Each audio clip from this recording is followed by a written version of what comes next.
لیکن پیٹ کھاؤ پیو لیکن پیٹ نہ بھرو اس لیے کہ نبوت کا ایک جز ہے. پورا جملہ پھر سے سن لیں. حدیث شریف میں ہے کہ اللہ تعالیٰ کے نزدیک افضل وہ ہے جو زیادہ بھوکا اور بہت زیادہ تفکر و تدبر کرے. اور اس کے نزدیک برا کون ہے؟ اس کے نزدیک برا وہ ہے جو زیادہ کھائے، زیادہ پیے اور زیادہ سوئے. افضل وہ ہے جو بھوکا رہے اور تفکر و تدبر کرے. اور برا کون ہے؟ جو زیادہ کھائے پیے اور سوئے. لیکن یاد رکھیں، کھاؤ پیو لیکن پیٹ نہ بھرو اس لیے کہ نبوت کا ایک جز ہے. یعنی کوئی نبی آج تک ایسے آئے ہی نہیں جنہوں نے پیٹ بھر کر کے کھانا کھایا ہو. کوئی نبی ایسے نہیں جنہوں نے پیٹ بھر کر کے کھانا کھایا ہو. لیکن کھاؤ حلال چیزیں، کوئی مذائقے کی بات نہیں. اچھا کھاؤ، ہیلتھی کھاؤ، کوئی پرابلم کی بات نہیں. لیکن اتنا بھی نہ ہو کہ صرف کھانا ہی زندگی کا مقصد بن جائے. میرے پیارے آقا صلی اللہ تعالی علیہ وسلم کے پیارے دیوانوں، قساوت قلبی کے حوالے سے آپ نے کچھ باتیں سماعت فرمائیں. اب آئیے میں آپ کو خاص طور پر ان 10 چیزوں کو آپ کی سماعتوں کے حوالے کروں. پہلے تو یہ بتا دوں کہ نصیحت قبول کون کرتا ہے. جیسا کہ فرمایا گیا فَذَكِّرْ فَإِنَّ الذِّكْرَىٰ تَنفَعُ الْمُؤْمِنِينَ، نصیحت کرو کہ نصیحت ایمان والے قبول کرتے ہیں. اسی طریقے سے ایک مقام پر فرمایا گیا وَذَكِّرْ فَإِنَّ، اللہ عز و جل نے ارشاد فرمایا کہ نصیحت کرو کہ نصیحت جو ہے وہ نفع پہنچاتی ہے. لیکن کس کو نفع پہنچاتی ہے؟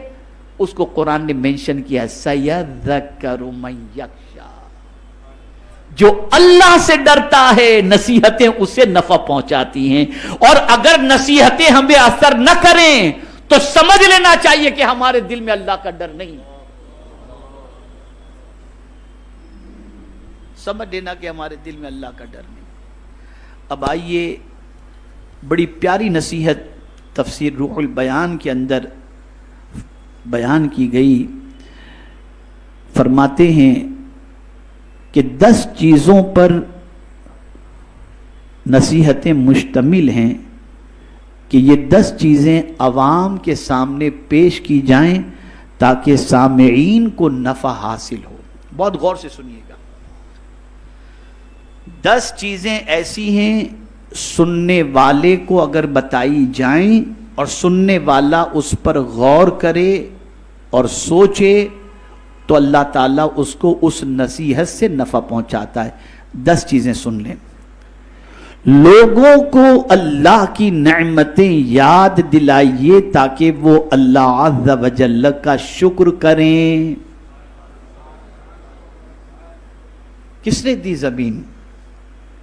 کس نے دی آسمان؟ کس نے دولت دی؟ کس نے آنکھ دی؟ یہ ساری نعمتیں اللہ کی دی ہوئی ہیں. اور اگر چاہتے ہو کہ اللہ مزید نعمتیں عطا فرمائے تو قرآن کہتا ہے لَإِن شَكَرْتُمْ لَأَزِيدَنَّكُمْ، تم شکر کرو اللہ تمہیں زیادہ عطا فرمائے گا.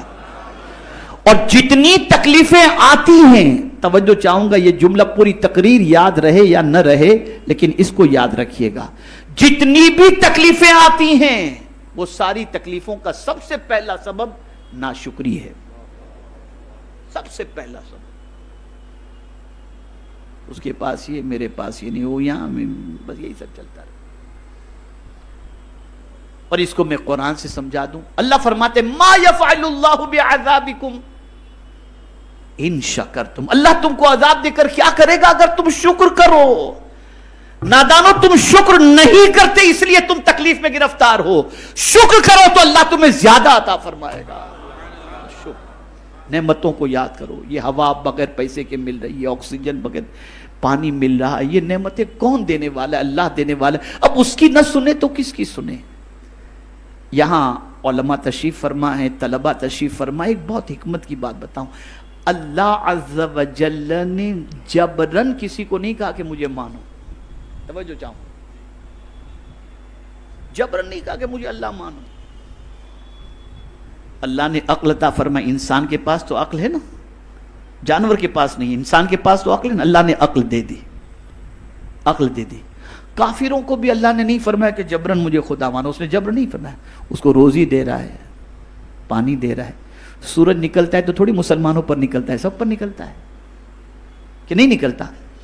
بارش برستی ہے تو سب فائدہ اٹھاتے ہیں، آکسیجن سے سب فائدہ اٹھاتے ہیں، مسلم اور نان مسلم، اللہ کو ماننے والے اور نہ ماننے والے. اے اللہ، جب تو اتنا سب کچھ دے رہا ہے تو اپنے آپ کو منواتا کیوں نہیں ہے جبرن؟ تو اللہ فرماتے ہیں میں نے عقل دی اور یہ ساری چیزیں عطا کی تاکہ عقل سے بندہ سوچے تو صحیح، میں اس کو نہیں مانتا پھر بھی مجھے روزی دے رہا ہے، پھر بھی مجھے آکسیجن دے رہا ہے، پھر بھی مجھے پانی دے رہا ہے. کون ہے یہ سب دینے والا؟ کون ہے؟ اب جب وہ عقل کا استعمال کرے گا تو پھر اس کا وجدان کہے گا کوئی تو ہے جو مجھے دے رہا ہے، وہی دینے والی ذات کا نام اللہ ہے. اللہ ہے. تو جبرن اللہ نے نہیں منوایا، نعمتیں دی. دیکھو ان نعمتوں کو، کون ہے یہ نعمتیں دینے والا؟ کون ہے ہوائیں چلانے والا؟ کون ہے سورج کو پیدا کرنے والا؟ تلاش کرو. جب تم دیکھو گے تو تمہیں وہی ذات نظر آئے گی جسے ہم اللہ عز و جل کہتے ہیں. تو اللہ کی نعمتوں کا شکر ادا کرو. دکھ اور تکالیف کا ثواب بتائیں تاکہ صبر کریں. اب بخاری شریف کی ایک حدیث سنا دوں تاکہ آپ سمجھیں. میرا ایک ٹاپک ہے، انشاءاللہ میں اس پر مطالعہ کر رہا ہوں. ہر دکھ میں ایک نعمت، میرا موضوع ہے. انشاءاللہ پھر کبھی میں عرض کروں گا قرآن و حدیث کی روشنی میں. ہر دکھ کے پیچھے ایک نعمت چھپی ہوئی ہے، کوئی دکھ ایسا نہیں. تو اب یہاں فرمایا گیا کہ لوگوں کو نصیحت کرو. کس طریقے سے؟ اپنے بچوں کو، گھر والوں کو، دوستوں کو، سامعین کو یہ نصیحت کرو. اللہ کی نعمتیں یاد دلاؤ. کتنی نعمتیں اللہ نے دی، زمین، آسمان، چاند، سورج، تاکہ ان کے اندر شکر کا پیدا ہو اور اس کا رابطہ اپنے رب قدیر سے مضبوط ہو جائے. دوسری چیز، دکھ اور تکالیف کا ثواب بتائیں تاکہ صبر کریں. آپ کو بتاؤں، یہ ہماری سوچ ہے کہ تکلیف اس کو آتی ہے جس سے اللہ ناراض ہوتا ہے. اور میں بخاری شریف کی حدیث پیش کر دوں. یہ حدیث تو آج تک آپ نے سنی ہوگی کہ من یرید اللہ خیرا یفقہہ فی الدین. اللہ جس بندے سے بھلائی کا ارادہ فرماتا ہے اسے دین کی سوجھ بوجھ عطا کر دیتا ہے. لیکن آج بخاری شریف کی ایک حدیث اور سنا دوں. اللہ جس بندے سے بھلائی کا ارادہ کرتا ہے اس کو مصیبت میں گرفتار کر دیتا ہے. من یرید اللہ بہ خیرا یصب منہ اور یصب منہ یصب منہ. اللہ جس بندے سے، کما قال، اللہ جس بندے سے بھلائی کا ارادہ فرماتا ہے اس کو مصیبتوں میں گرفتار کر دیتا ہے. اس لیے کہ مصیبت پر صبر کرنے کا جو اجر ہے وہ کسی عمل کا اجر ہے ہی نہیں. اور صبر کرنے والے کو انسان سلام کرے یا نہ کرے، فرشتے قیامت کے دن سلام کریں گے اور کہیں گے سلام علیکم بما صبرتم فنعم عقبی الدار. تو دکھ میں انسان مایوس ہو جاتا ہے. اسے بتاؤ کہ دکھ اور تکلیف میں صبر کرنے پر اللہ نے کتنا اجر رکھا ہے. تیسری چیز، گناہوں کی سزا اور عذاب سنائیں تاکہ گناہوں سے باز آ جائیں اور ان سے توبہ کریں. وہ لوگ جو گناہوں میں ڈوبے ہوئے ہیں ان کو بتاؤ کہ گناہوں کا عذاب کیا ہے اور گناہوں کی وجہ سے اللہ عز و جل کیا سزا عطا فرمانے والا ہے تاکہ بندہ اس سے بچنے کی کوشش کرے. اسی طریقے سے ہمارا سب سے بڑا دشمن کون ہے؟ تو قرآن کہتا ہے ان الشیطان للانسان عدو مبین، کہ بے شک شیطان انسان کا کھلا ہوا دشمن ہے. اب اس کے مکر و فریب، اس کی چال، اس کی عیاری، اس کی مکاری یہ بتاؤ تاکہ لوگ اس کے مکر سے بچیں. تو فرمایا گیا شیطان کے مکر و فریب بتائیں تاکہ اس سے ڈر کر کے بچ جائیں. میرے پیارے آقا صلی اللہ علیہ وسلم، یہ پیارے دیوانوں، اسی طریقے سے انسان کا دل سخت ہونے کی ایک سب سے بڑی وجہ یہ بتائی گئی، دنیا کی محبت. یہ جس دل میں پیدا ہو جائے وہ بہت سخت دل ہو جاتا ہے. اتنا سخت دل ہو جاتا ہے کہ پھر کسی کے قتل پر بھی آمادہ ہو جائے گا، کسی کا مال کھانے پر بھی آمادہ ہو جائے گا، اور بڑھتے بڑھتے یتیم کا بھی کھا جائے گا، مسکین کا بھی کھا جائے گا، بیوہ کا بھی کھا جائے گا، سب کا کھا جائے گا۔ یہ ہے دنیا کی محبت، ایسے انسان کا دل بہت سخت ہو جاتا ہے۔ اسی لیے حضور صلی اللہ علیہ وسلم نے صحابہ کے قلب کا جو تزکیہ فرمایا، اس میں سب سے پہلے حب دنیا کو ان کے دل سے نکالا۔ تو فرمایا گیا دنیا کی بے ثباتی اور بے وفائی سمجھائیں تاکہ اس میں دل نہ لگائیں لوگ۔ بتاؤ یہ دنیا ختم ہونے والی ہے، دنیا پرماننٹ رہنے والی نہیں، دنیا پرماننٹ رہنے والی۔ ایک سور میں ساری دنیا ختم، سب فنش ہو جائے گا۔ اب یہاں یہ جملہ یاد رکھیے گا، علماء خاص طور پر میں گزارش کروں گا توجہ کے ساتھ، اور طلبہ بھی یاد رکھیں گے تو بڑا فائدہ ہوگا، زندگی بھر اسے اپنی کتاب کے اندر نوٹ کر کے رکھیں۔ عقل مند وہ ہے جو فنا ہونے والے سے محبت کرنے کی بجائے باقی رہنے والے سے محبت کرے۔ دنیا فنا ہو جائے گی، خدا باقی رہنے والا ہے، جو باقی رہنے والا ہے اس سے محبت کرو۔ اسی لیے مومن کی تعریف اور مومن کی کیفیت قرآن نے بیان کی، وَالَّذِينَ آمَنُوا أَشَدُّ حُبًّا لِلَّهِ، جو ایمان والا ہوگا وہ اللہ سے ٹوٹ کر محبت کرے گا، بے انتہا محبت کرے گا۔ اور یہ دنیا فنا ہونے والی ہے۔ چھٹی چیز، موت کو ہر وقت یاد رکھا جائے تاکہ روانگی کی تیاری جاری رکھی جا سکے۔ میں آپ کو یہاں پر بتاؤں، ابھی ایک پروگرام میں ہم گئے تھے، ایک ساتھی نے کہا حضرت آپ کا وقت اتنے بجے کا ہے، ٹریفک بہت زیادہ ہے، ہم تھوڑے تاخیر سے پہنچیں گے، لیٹ ہو جائیں گے۔ تو مجھے ایک آیت یاد آ گئی۔ اللہ کا شکر ہے بسا اوقات کوئی نہ کوئی آیت یاد آ جاتی ہے۔ تو میں نے ان سے کہا، میں نے کہا بھائی میں تو دنیا کے بارے میں تھوڑا سا سوچا تو ٹائم پر تو مجھے کوئی چیز نظر نہیں آئی، چاہے وہ فلائٹ ہو، چاہے ٹرین ہو، چاہے آدمی ہو، تھوڑا بہت تو پلس مائنس ہو جاتا ہے۔ میں نے جب قرآن پر غور کیا تو ایک ہی چیز مجھے ٹائم پر ملی۔ قاری صاحب، ایک ہی چیز مجھے ٹائم پر نظر آئی جو 1 منٹ پہلے بھی نہیں، 1 منٹ بعد بھی نہیں۔ اذا جاء اجلهم لا يستأخرون ساعة ولا يستقدمون، جب موت آتی ہے تو نہ 1 منٹ پہلے نہ 1 منٹ بعد میں، جب اس کا وقت مقرر ہے تب وہ آ جاتی ہے۔ تو ٹائم پر ایک ہی چیز ہے، باقی کوئی چیز ٹائم پر نہیں۔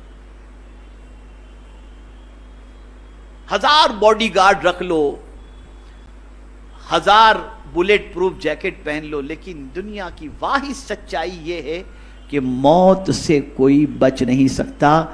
اور یہ جملہ بھی بڑا میرا مقبول ہوا تھا کہ ہم نے بہت کچھ جمع کر کے رکھا، لیکن قدرت کا قانون یہ ہے، یا دے کے مرو یا چھوڑ کے مرو، لے جانے کچھ بھی نہیں ملے گا۔ بہت کچھ جمع کر کے رکھا ہے نا، یا دے دو مرنے سے پہلے یا چھوڑ دو۔ ہاتھ میں انگوٹھی بھی پہنے ہو تو لوگ کاٹ کے نکال لیں گے، لے کے نہیں جا سکتے کچھ بھی۔ یہاں سے پتا چلا ہمارا کچھ ہے ہی نہیں، جسے ہم کہتے ہیں کہ یہ ہمارا ہے، ہمارا کچھ نہیں ہے۔ فلسفہ سمجھ لو، یہ اللہ نے استعمال کرنے کے لیے دیا ہے، جب تک وہ چاہے گا تم استعمال کرو گے، پھر یہ کسی اور کو دے دے گا۔ اسی لیے اس کا قانون ہے، دے کے مرو یا چھوڑ کے مرو، لے جانے کچھ بھی نہیں ملے گا، کچھ بھی لے جانے نہیں ملے گا۔ اور موت کا وقت کسی کو نہیں معلوم، تو دل کی سختی کو دور کرنے اور نصیحت کو حاصل کرنے کے سلسلے میں موت کا تذکرہ لوگوں کو بتایا جائے اور موت کو ہر وقت یاد رکھنے کی تاکید کی جائے۔ اسی طریقے سے 7ویں چیز، قیامت کو زیادہ سے زیادہ یاد دلایا جائے تاکہ اس کے لیے زاد راہ جمع کیا جا سکے، لوگوں کو بتایا جائے قیامت ایک دن ہے، آخرت کا دن ہے، وہاں کیا چیز کام آئے گی اس کو بتاؤ، وہاں کی سچویشن کیا ہوگی اس کو بتاؤ، وہاں کون کس کے کام آئے گا بتاؤ۔ میری ایک کتاب خریدیے گا مکتب سے، محشر میں حضور کہاں ملیں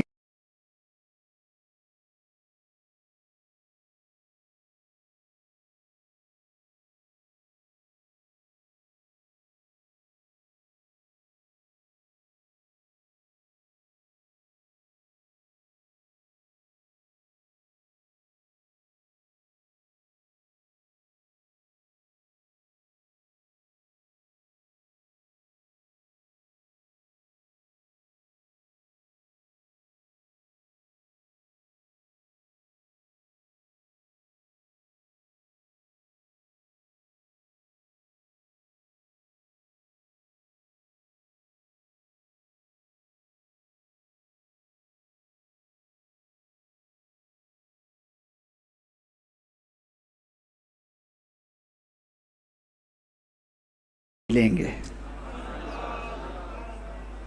کوئی نہیں ملے گا، کسی کا پتہ نہیں، لیکن حضور کا پتہ معلوم ہے۔ حضور نے خود بتا دیا میں کہاں ملوں گا، اور کہاں ملیں گے؟ جہاں سخت حاجت ہے وہاں مصطفیٰ پیارے تشریف فرما ہوں گے۔ پل صراط پر ملیں گے، میزان پر ملیں گے، حوض کوثر پر ملیں گے۔ یا رسول اللہ آپ کی عظمتوں پر قربان کہ کوئی بھی مصیبت ایسی نہیں جس کے حل کے لیے آپ پہلے سے موجود نہ ہوں۔ یہ مصطفیٰ جان رحمت صلی اللہ علیہ وسلم۔ اور سب سے بڑی شان جو ہے نا حضور کی، اگر کچھ بیان نہ بھی کی جائے، صرف ایک شان بیان کی جائے، وہ شان محبوبیت۔ قاری صاحب توجہ چاہوں گا، اعلیٰ حضرت نے اس کو بہت فوکس کیا، ہر شان اپنی جگہ پر، لیکن اللہ کی بارگاہ میں جو محبوبیت کا مقام ہے وہ اس سے بڑھ کر کے، تو اعلیٰ حضرت کیا اٹھے، یار محبوب میرے آقا اللہ کے کتنے محبوب ہیں تم جانتے ہو؟ میں تو مالک ہی کہوں گا، اتنے محبوب، میں تو مالک ہی کہوں گا کہ ہو مالک کے حبیب، یعنی محبوب و محب میں نہیں میرا تیرا۔ اگر مولا نے سورج غروب کر دیا، محبوب نے اشارہ کیا، سورج پلٹ کر آ گیا، تو محبوب سے نہیں فرمایا میں نے ڈبا دیا تو نے نکالا کیوں؟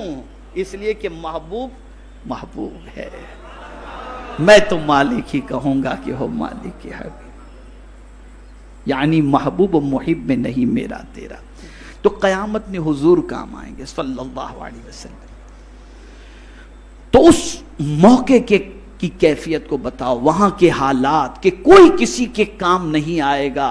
اور خاص طور پر میں دو چیزوں کا ذکر کر دوں، یوم لا ينفع مال ولا بنون، قیامت کے دن نہ مال نفع پہنچائے گا، نہ بیٹے نہ اولاد نفع پہنچائے گی، الا من اتى اللہ بقلب سلیم۔ یہ دیکھیں بات قلب کی ہی آ گئی، جو اپنا سلامتی والا دل لے کر کے آئے گا، یہ دل قیامت میں اس کو نفع پہنچائے گا۔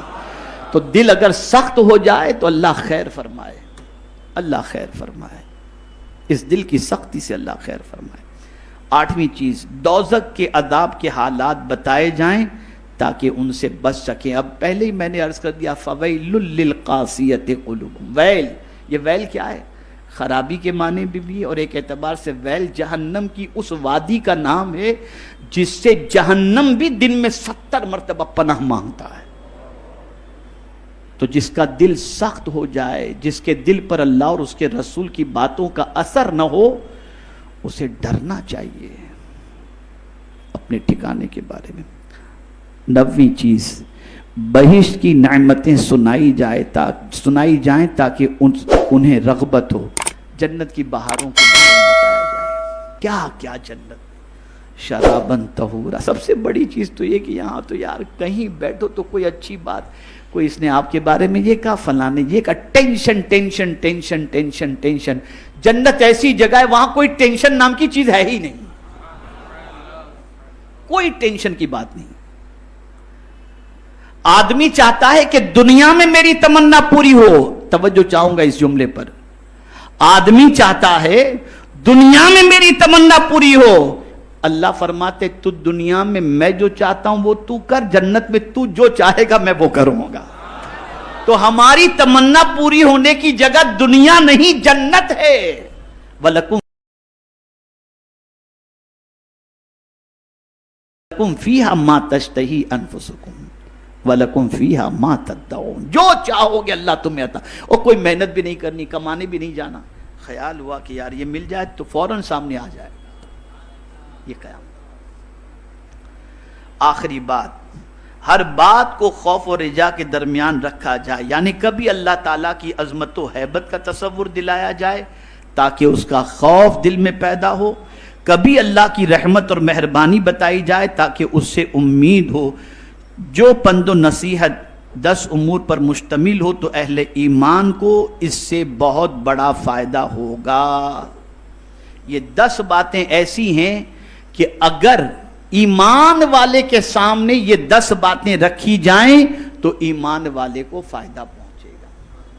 تو میرے پیارے آقا صلی اللہ تعالی علیہ وسلم کے پیارے دیوانوں, ضرورت اس امر کی ہے کہ ہم جو ہے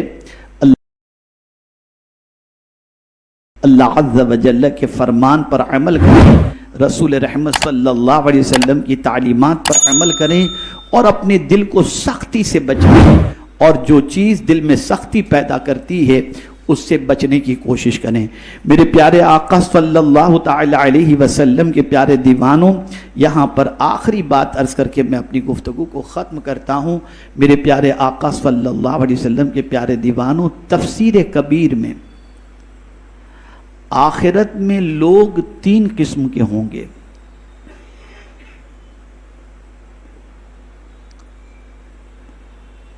آخرت میں لوگ 3 قسم کے ہوں گے, اور یہ 3 قسم کے لوگ وہ ہوں گے جن کو قیامت کے دن اللہ عز و جل کامیابی اور کامرانی کا مزدہ جاں فضا عطا فرمائے گا. ان میں سے پہلا, جس سے اس کے متعلق یقین ہے, یعنی یقین ہے قیامت کے بارے میں کہ یقین قیامت پیدا ہوگی, قیامت قائم ہوگی. اور جو قیامت پر یقین رکھے, جیسا کہ وَبِالْآخِرَةِ هُمْ يُوقِنُونَ, یہ قرآن شریف کے طرح, جس کے دماغ کے اندر آخرت کا یقین پیدا ہو جائے. میں آپ کو مثال کے ذریعے سمجھاؤں. جب آپ کے ذہن میں یہ بات پیدا ہو جائے گی کہ مجھ سے کوئی حساب لینے والا ہے, تو آپ سنبھل کر کے چلیں گے. اور یہ تصور نکل گیا تو آپ اپنی مرضی سے زندگی گزاریں گے. تو جب کسی انسان کو یہ یقین ہو جائے کہ قیامت قائم ہونے والی ہے تو اس کے دل میں اللہ عز و جل کے فرمان کا اور اس کے رسول صلی اللہ علیہ وسلم کے فرمان کا اثر ہوگا. جیسا کہ سیذکر من یخشی, ان قریب نصیحت مانے گا جو ڈرتا ہے. اسی کی تفسیر میں یہ ہے. دوسرا وہ شخص قیامت کے قائم ہونے کا تو قائل ہے لیکن اسے مکمل یقین ہے. بڑی معذرت کے ساتھ عرض کرتا ہوں, آج کل لوگوں کا یقین بڑا کمزور ہو گیا ہے. اتنا کمزور ہو گیا ہے کہ میں آپ کو کیا بتاؤں, بہت کمزور ہو گیا, بہت کمزور ہو گیا. سوچتے کیا یار, مرنے کے بعد قبر میں جانے کے بعد پھر واپس اٹھائے جائیں گے, یہ آدمی سوچ رہا ہے. خاص طور پر دنیاوی تعلیم یافتہ, وہ دل سے تو کہتا ہے کہ ہاں قیامت قائم ہونے والی ہے, لیکن آخرت کے بارے میں یقین ڈھلمل جیسا ہے. تو فرمایا اس کے وجود کا تو قائل ہے, جانتا ہے کہ آخرت قیامت قائم ہوگی, لیکن اسے مکمل یقین نہیں, نہ نفی میں نہ اس بات میں. کبھی پازیٹیو ہوتا ہے, کبھی نیگیٹیو. سوچتا ہے ہو سکتا ہے قائم ہو, کوئی نہیں ہو سکتا یار, کیسے قائم ہوگی. یہ ساری چیزیں ہوتی. تو ایسے شخص کے حوالے سے بھی فرمایا گیا کہ اس کو برابر نصیحت کی جائے. ایک تو آخرت پر یقین رکھنے والے کو نصیحت کرو تو اس کو نصیحت نفع پہنچائے گی. ایک ایسا شخص جو تھوڑا ڈھلمل ہے, بار بار نصیحت کرو, بار بار. حضور صلی اللہ علیہ وسلم کثرت سے نصیحت فرماتے تھے.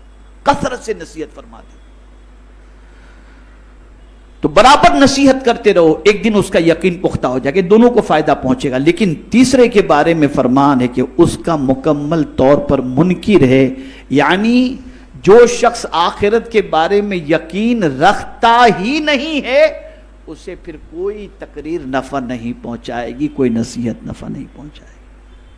میرے پیارے آقا صلی اللہ تعالی علیہ وسلم کے پیارے دیوانوں، اپنے دل کو ایمان کی دولت سے مالا مال کریں، اور یہ جملہ یاد رکھیں کہ اگر اللہ اور اس کے رسول کے فرمان کا اثر دل پر نہیں ہوتا تو سمجھ لینا کہ ایمان بھی کمزور ہے اور ساتھ ہی ساتھ ہمارا دل بھی سخت ہو چکا ہے۔ اب اس دل کی سختی کا علاج اور ایمان کی مضبوطی کا طریقہ کیا ہے؟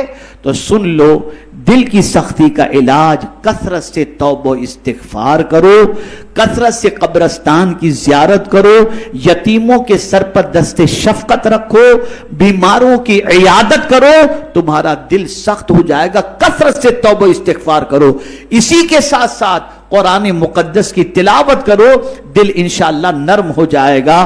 اور اسی کے ساتھ ساتھ میرے پیارے آقا صلی اللہ تعالی علیہ وسلم کے پیارے دیوانوں، ایمان کے اضافے کے لیے، ایمان کی ترقی کے لیے قرآن مقدس کی تلاوت کثرت سے کرنا چاہیے، رسول رحمت صلی اللہ تعالی علیہ وسلم کے احسانات کو یاد کرنا چاہیے، اور اسی کے ساتھ ساتھ آخرت کے بارے میں فکر رکھنی چاہیے۔ انشاءاللہ العظیم ہمارا دل نرم بھی ہوگا، اور ساتھ ہی ساتھ پروردگار جل جلالہ ہمیں ایمان کی ترقی کا درجہ، اور پروردگار ہمارے ایمان کو کمال کے درجے تک پہنچائے گا۔ اللہ تعالیٰ آقا کریم صلی اللہ علیہ وسلم کے صدق و طفیل مجھے، آپ کو، سب کو اللہ اور اس کے رسول کے ارشادات پر عمل کرنے کی توفیق نصیب فرمائے۔ دیکھیے میں پھر عرض کر دیتا ہوں، آپ برابر آتے رہیں، برابر محنت کریں اور سیکھنے کی کوشش کریں۔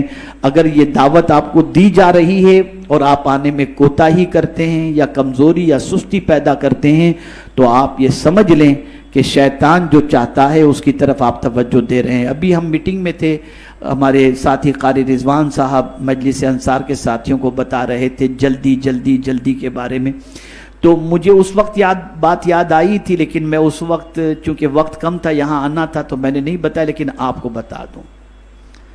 قاری صاحب بتا رہے تھے کہ آپ لوگ 11 بجے آتے ہیں، ذرا جلدی آ جایا کریں۔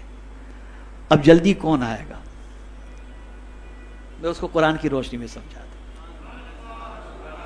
کس کی روشنی میں؟ بولیے۔ اللہ نے حضرت موسیٰ علیہ السلام سے فرمایا کہ اپنی قوم کے ساتھ کوہ طور پر آ جاؤ۔ کہاں نبی کی رفتار اور کہاں امتی کی چال، فرق تو ہوتا ہے نا۔ اب جب چلے قوم کو لے کر تو حضرت موسیٰ علیہ السلام جلدی پہنچ گئے، اور جلدی بھی تھی ان کو پہنچنے کی، وہ جلدی جانا بھی چاہتے تھے، قوم آہستہ آہستہ آ رہی تھی۔ تو اللہ نے فرمایا لما تعجلک عن قومک یا موسیٰ، اے موسیٰ تم نے آنے میں جلدی کی تمہاری قوم سے، کیا وجہ ہے؟ کہاں ہے تمہاری قوم؟ توجہ چاہوں گا، ہمارے یہاں ہوتا ہے نا، ارے پہنچیں گے جب حضرت کا بیان شروع ہوگا، تو اس سے پہلے کیا بیان نہیں ہوتا ہے؟ اس سے پہلے کیا دین نہیں سکھایا جاتا؟ اور جب بیان شروع ہوگا تب جائیں گے؟ نہیں۔ تو اللہ نے حضرت موسیٰ علیہ السلام سے فرمایا لما تعجلک عن قومک یا موسیٰ، تمہاری قوم سے جلدی تم کیوں آ گئے اے موسیٰ؟ تو حضرت موسیٰ نے کیا جواب دیا؟ قال ہم اولائی علی اثری، مولا وہ میرے پیچھے پیچھے آ رہے ہیں۔ اب تو نے پوچھا کہ جلدی کیوں کیا، تم جلدی کیوں آ گئے؟ فرماتے وَعَجِلْتُ إِلَيْكَ رَبِّي لِتَرْضَى، مولا میں نے جلدی اس لیے کی تاکہ تو راضی ہو جا، تو راضی ہو جا، اس کے لیے میں نے جلدی کی۔ مزاج دیا حضرت موسیٰ علیہ السلام نے، اللہ کی راہ میں جب نکلنا ہو تو تاخیر نہ کرو، جلدی کر لیا کرو، جلدی کیا کرو۔ یہ سب سیکھو، آپ یہ سب اپنے اندر پیدا کرو، شوق پیدا کرو دین کا۔ یار ایسی جگہ پر اجتماع ہوتا ہے جہاں رحمتوں کا نزول ہی نزول ہوتا ہے، اور یہ تو روئے زمین کی جنت ہے، مسجد روئے زمین کی جنت ہے۔ تو ٹائم پر بیفور ٹائم آ جایا کریں تاکہ ہم کچھ باتیں آپ کی سماعتوں کے حوالے کر سکیں، آئیں بھی اور لائیں بھی۔ اب تھوڑا سا مزاج اور ماحول بنائے، اللہ تعالیٰ مجھے آپ کو سب کو توفیق نصیب فرمائے۔ وما علینا الا البلاغ المبین۔ السلام علیکم ورحمۃ اللہ تعالی وبرکاتہ۔